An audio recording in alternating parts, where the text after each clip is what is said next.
Glória a Deus. Meus amados irmãos, a paz do Senhor. Eu quero, antes de nós lermos a palavra, eu quero agradecer ao nosso bispo pela confiança de assumir aqui mais uma vez o microfone, esse púlpito que é de direito dos nossos pastores. Louvar a Deus pela vida da bispa Neuza, por esse louvor tão espiritual, tão tocante. Abra a Bíblia, por favor. Livro de Josué, capítulo 20.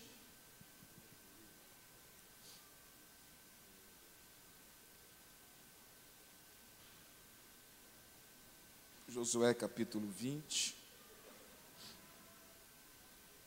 Versículo 7 e o versículo 8. Glória a Deus. Deus está aqui. Diz assim a palavra do Senhor. Então designaram Quedes, na Galileia, na região montanhosa de Naftali, Siquém, na região montanhosa de Efraim, e Quiriate-Arba, que é Hebrom, na região montanhosa de Judá. Além do Jordão, na altura de Jericó, ao oriente, designaram Bezer, no deserto, no planalto da tribo de Ruben, Ramote, em Gileade, da tribo de Gate, e Golã em Bazã, da tribo de Manassés. Amém. Tome assento, por favor.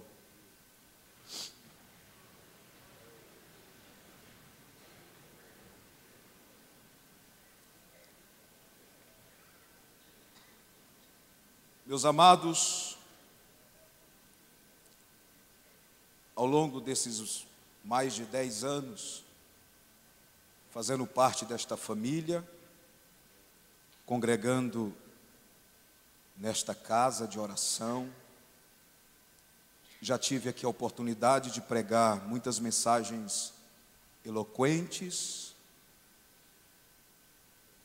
em alguns momentos, a voz que é forte, de um timbre forte, no som estridente, outras vezes com uma voz rouca e cansada, de ministrações. Eu disse a Deus que nesta noite eu iria transmitir a palavra se me fosse dada a oportunidade, mas num tom mais tranquilo, sem muita gritaria,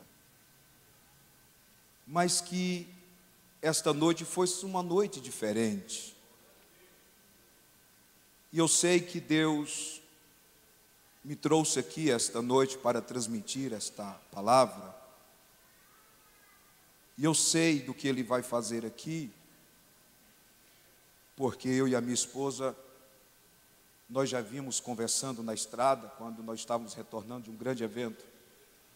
Eu disse, Deus tem alguma coisa conosco hoje em Goiânia, e precisamos chegar a tempo.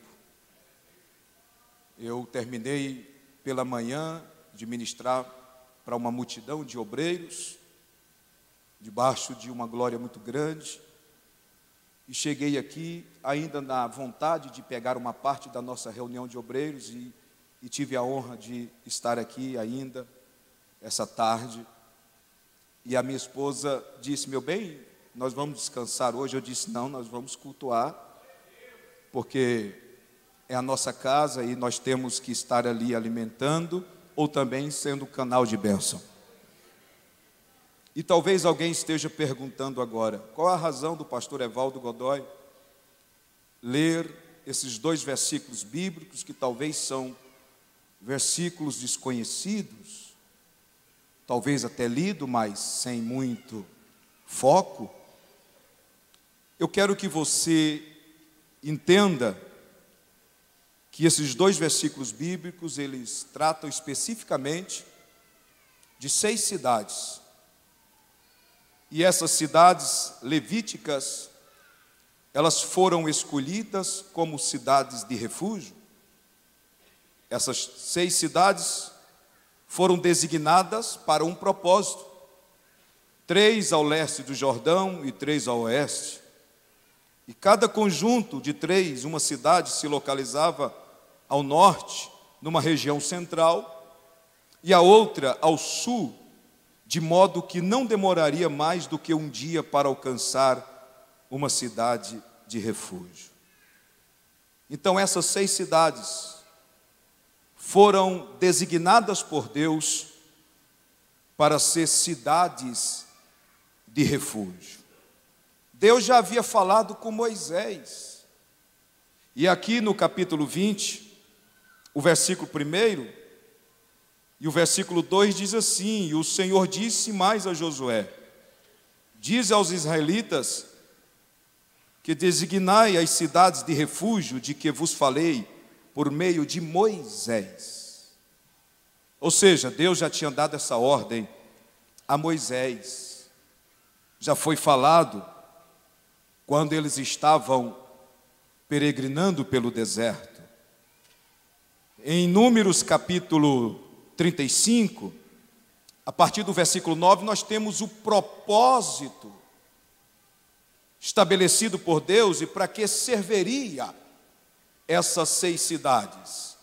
Diz assim: o Senhor disse a Moisés, fala aos israelitas, quando atravessardes o Jordão para a terra de Canaã, escolhereis cidades que vos sirvam de cidades de refúgio, para que ali se refugie o homicida que houver matado alguém involuntariamente.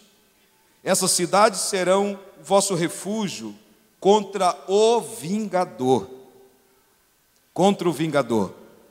E aí, para que o homicida não morra antes de ser apresentado diante da comunidade para ser julgado, deveis das 6 cidades para serem vossas cidades de refúgio. Dareis 3 cidades desse lado do Jordão, 3 da terra de Canaã, serão cidades de refúgio.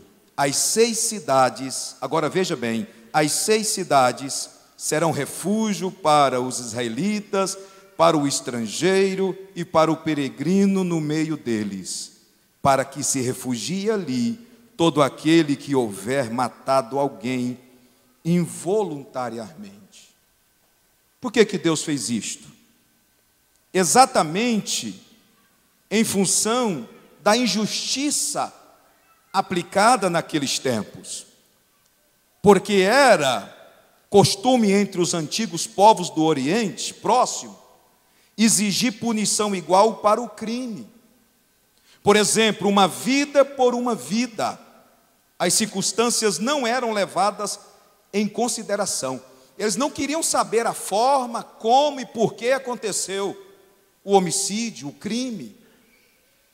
Mesmo que fosse um crime inadvertidamente, a pessoa seria punida. Como está escrito aqui em Êxodo, capítulo 21, versículo 12, versículo 13 e versículo 14. Quem ferir um homem, levando-o à morte, certamente será morto. Se, porém, não for algo planejado, mas Deus que o permitiu, então se designarei um lugar para onde ele fugirá.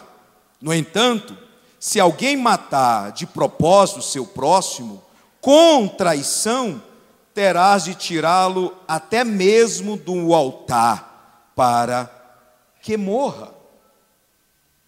Naqueles tempos funcionava a lei do talião. Era olho por olho e dente por dente. E as cidades foram estabelecidas para fornecer abrigo para aqueles que tivessem matado alguém sem intenção, por um acidente.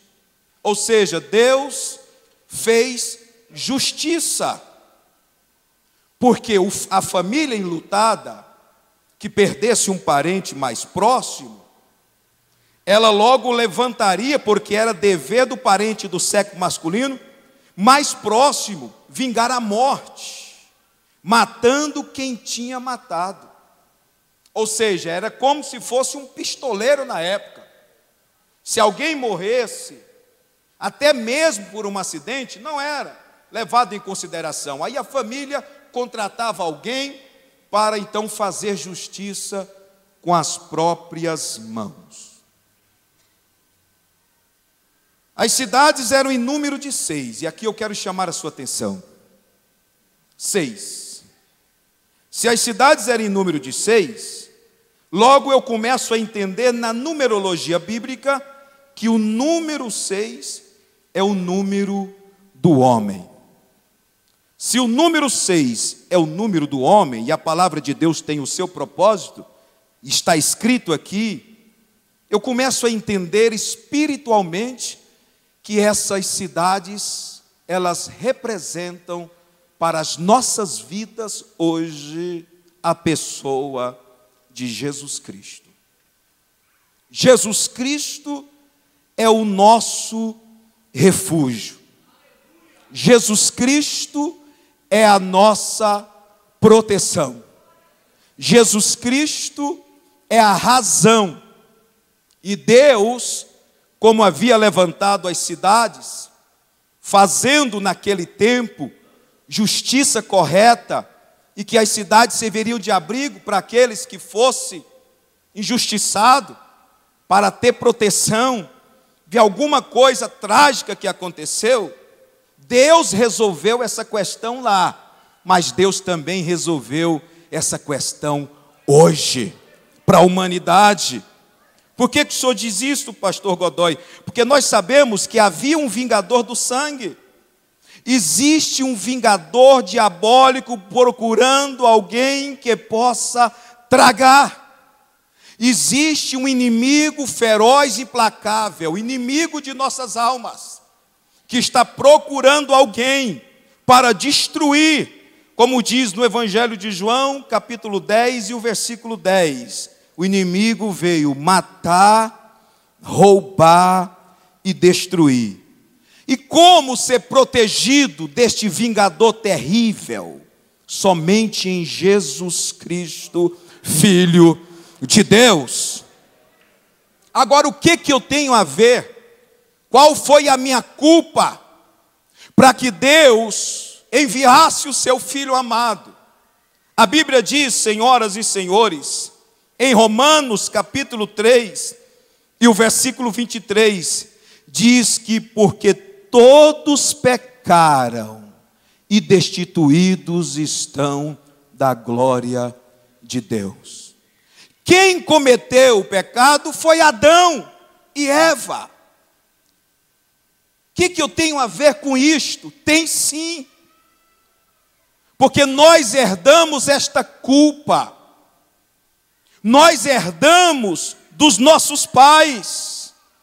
Pois a Bíblia diz em Romanos 5,12, pelo que como por um homem entrou o pecado no mundo, e pelo pecado a morte, assim também a morte passou a todos os homens, por isso que todos pecaram. A sentença, a condenação para a raça humana, para o ser humano, era a morte eterna, a separação eterna de Deus.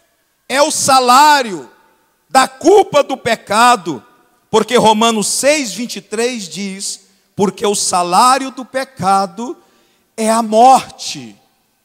Então todos estavam condenados à separação eterna de Deus.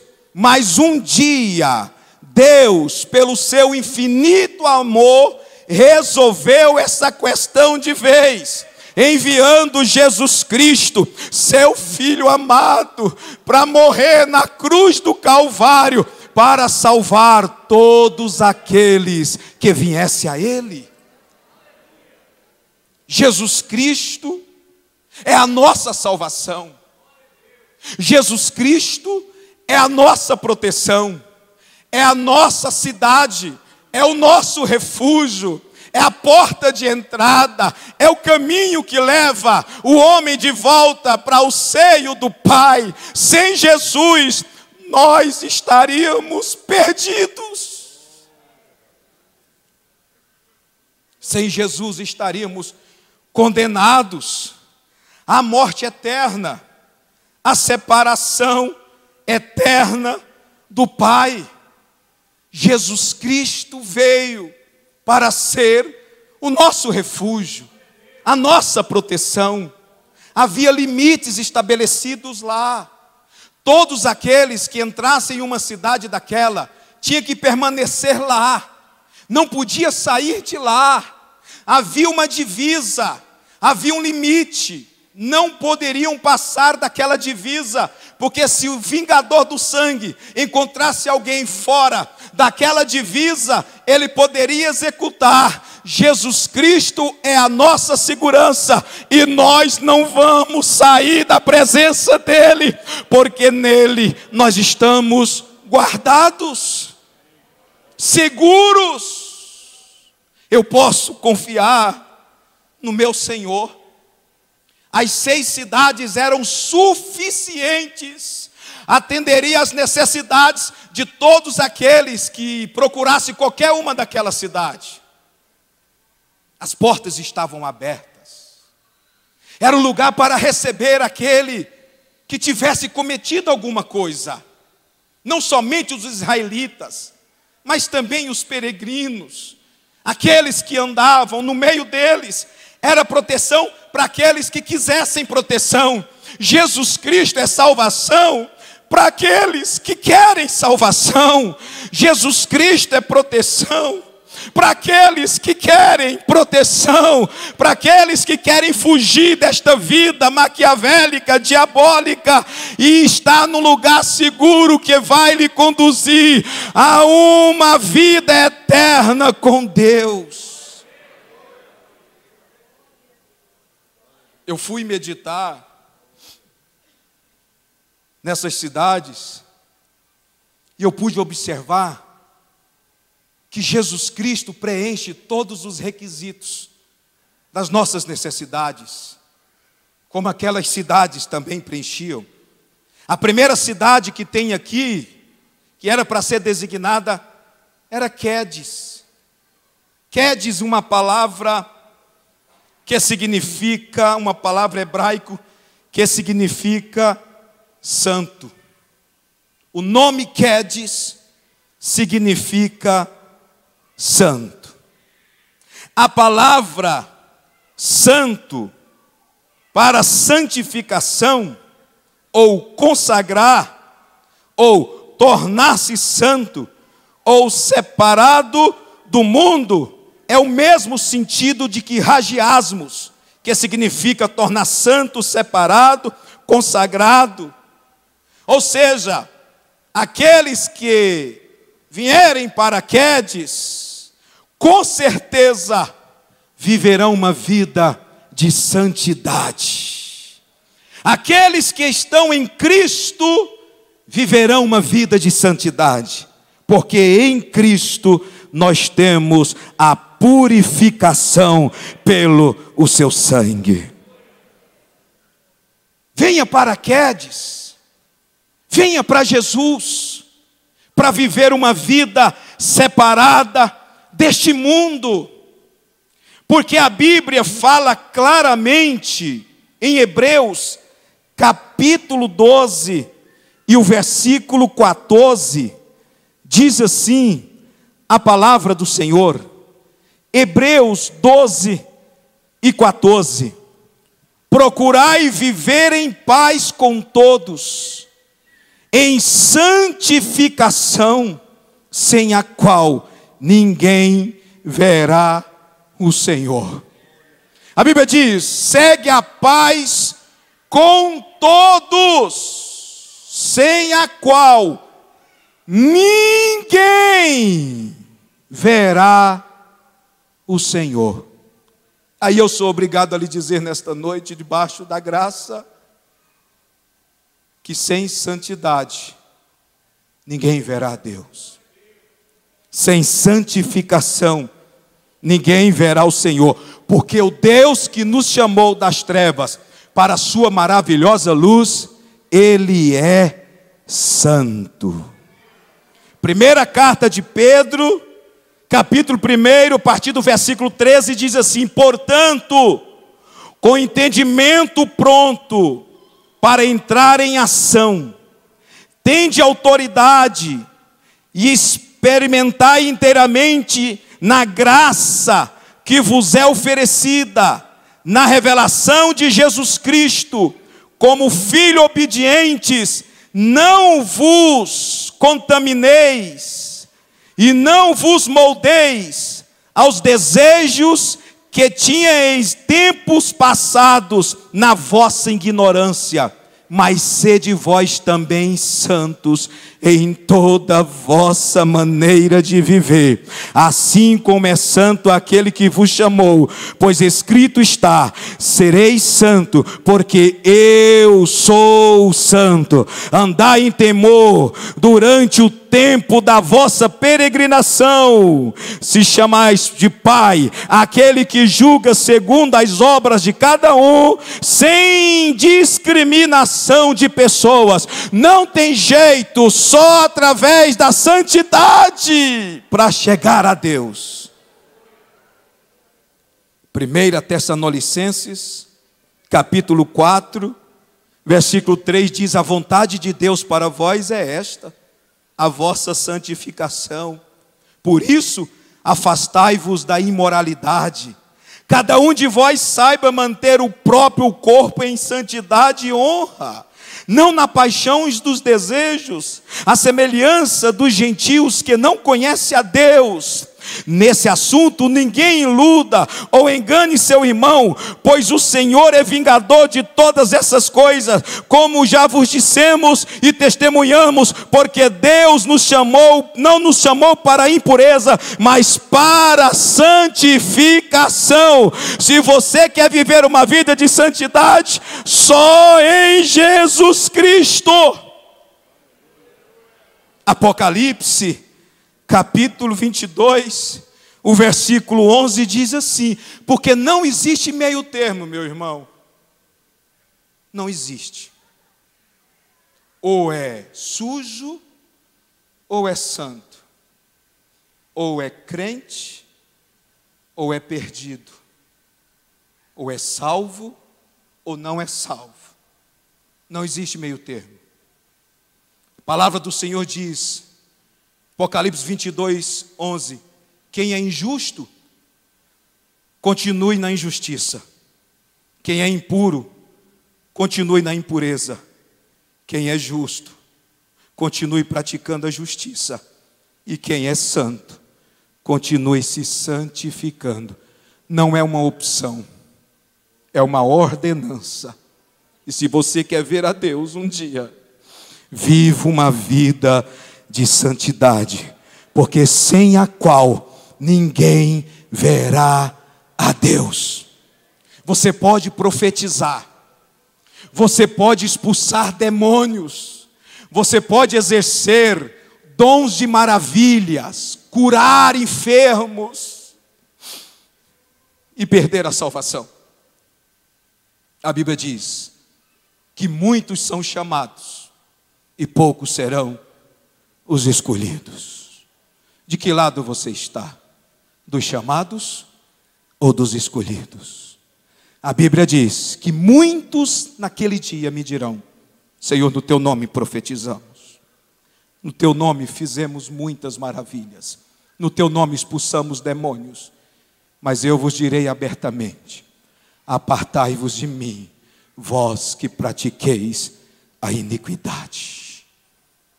Para chegar até Deus, tem que arrepender de todos os pecados e tem que viver uma vida segundo os padrões estabelecidos pelo Senhor.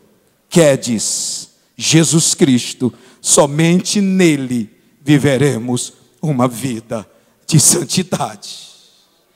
Sem ele, nós não chegaremos a lugar nenhum.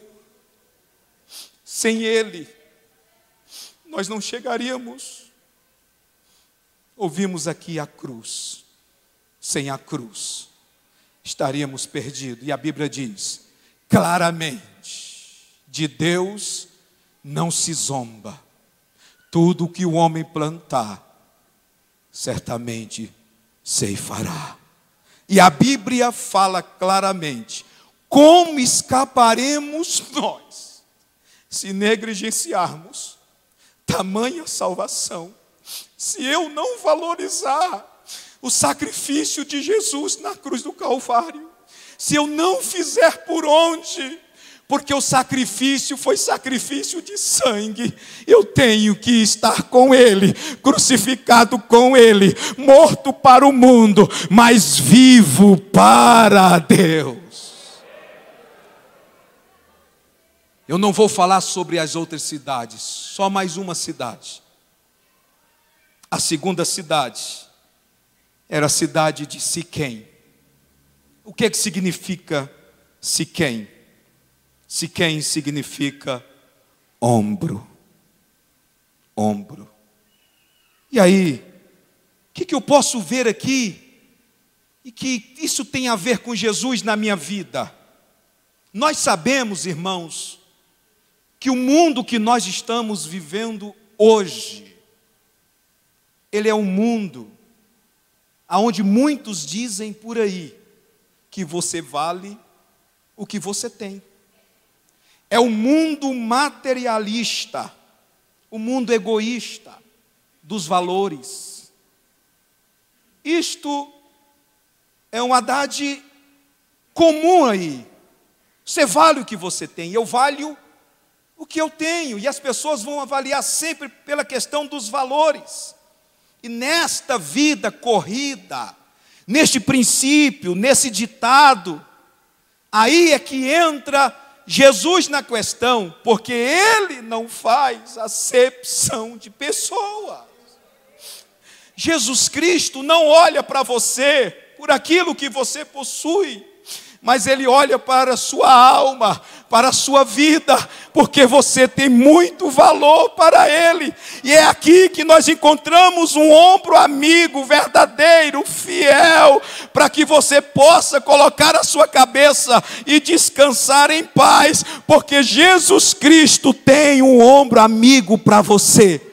A vida lá fora, solitária, egoísta, não te proporciona isto, mas eu estou lhe convidando nesta noite a abrir mão desta vida lá fora e vir para Jesus, que Ele tem um ombro amigo para você, tem um abraço amigo para você, porque Ele é o nosso Senhor. Isaías capítulo 9, versículo 6, diz assim: porque um menino nos nasceu, um filho nos foi concedido, o governo estava sobre os seus ombros, e o seu nome será maravilhoso, Conselheiro, Deus forte, Pai da eternidade e Príncipe da paz. Ele veio para resgatar e buscar o que se havia perdido. Através do seu sacrifício vicário na cruz, Ele realizou esta obra, como diz Isaías 53, a partir do versículo 4, verdadeiramente, Ele tomou sobre si as nossas enfermidades e levou sobre si as nossas dores, e nós considerávamos aflito, ferido de Deus e oprimido, mas Ele foi ferido por causa das nossas transgressões, esmagado por causa das nossas maldades. O castigo que nos traz a paz estava sobre Ele, e por suas pisaduras fomos sarados. Jesus Cristo realizou a obra completa, não deixou nada a desejar. Pode vir para Ele, que o vingador do sangue não terá poder sobre a sua vida.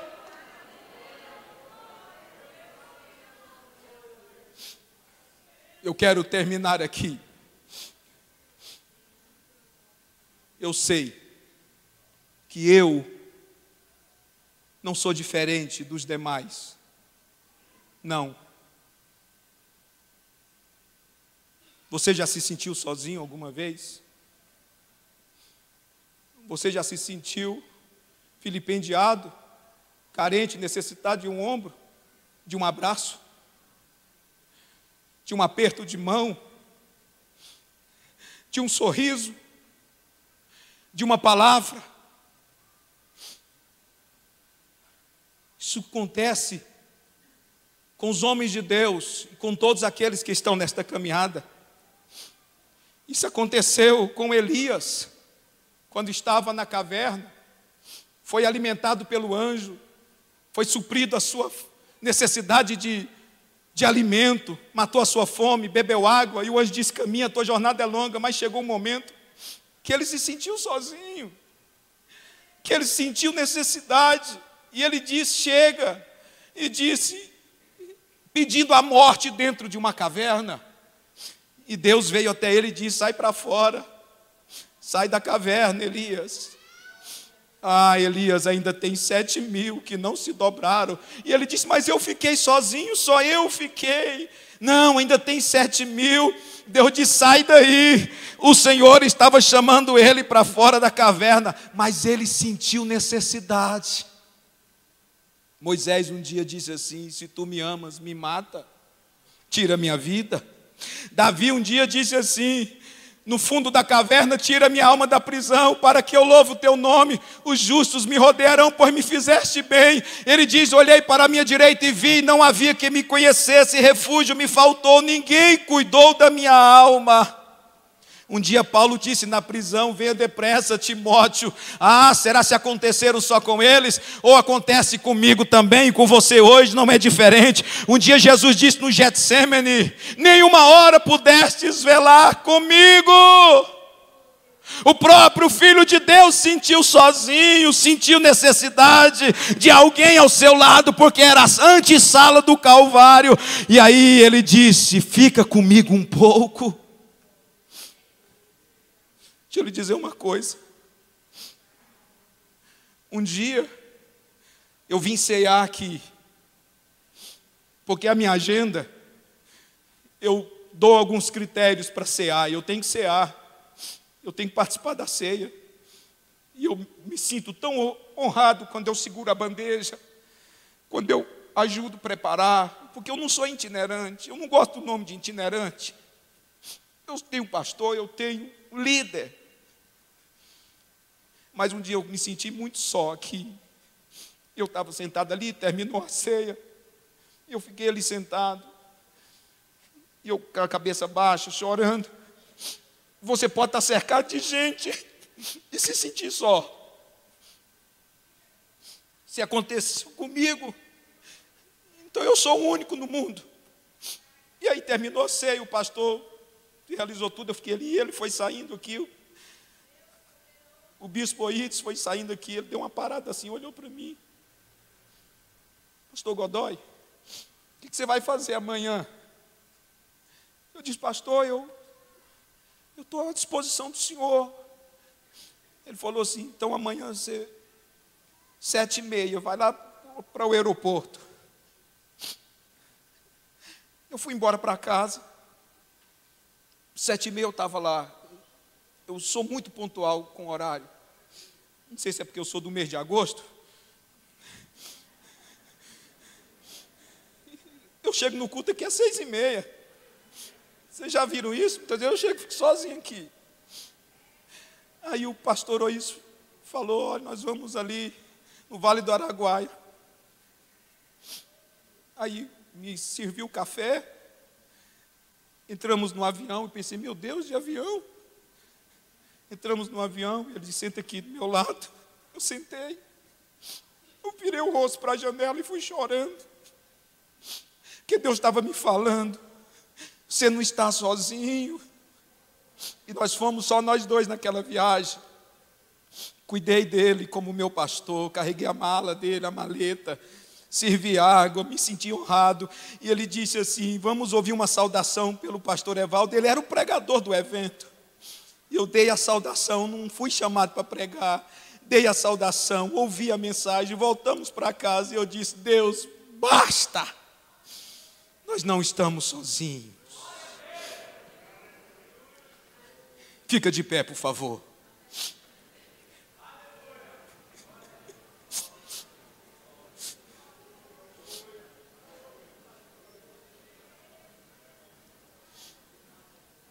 Eu estava num congresso, numa reunião muito forte, muito grande, cercado por uma liderança muito forte, a igreja da onde eu saí. E eu fui cercado por essa liderança forte. Meu pai é pastor, 77 anos de idade, meu irmão é evangelista lá, e eu fui cercado por essa liderança forte, e eles falaram assim: vem embora para cá, você tem que vir para cá.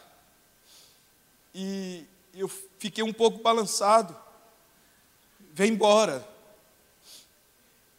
E eu fui dormir com aquilo. Quando foi de manhã, o pastor Samuel, não é de fazer isso. Ele falou assim: Godoy, você esqueceu que hoje é reunião de obreiro? Vem embora. Vem embora. Saí de lá 12:30. Cheguei aqui 3 horas da tarde, 2h30 de Formosa aqui, para chegar aqui na reunião. Eu disse: minha casa é lá, meu pastor está lá, e eu vou embora para lá. E eu vim aqui essa noite lhe dizer: Jesus Cristo está aqui e tem um ombro para você nesta noite. Ele está neste lugar. Deus abençoe.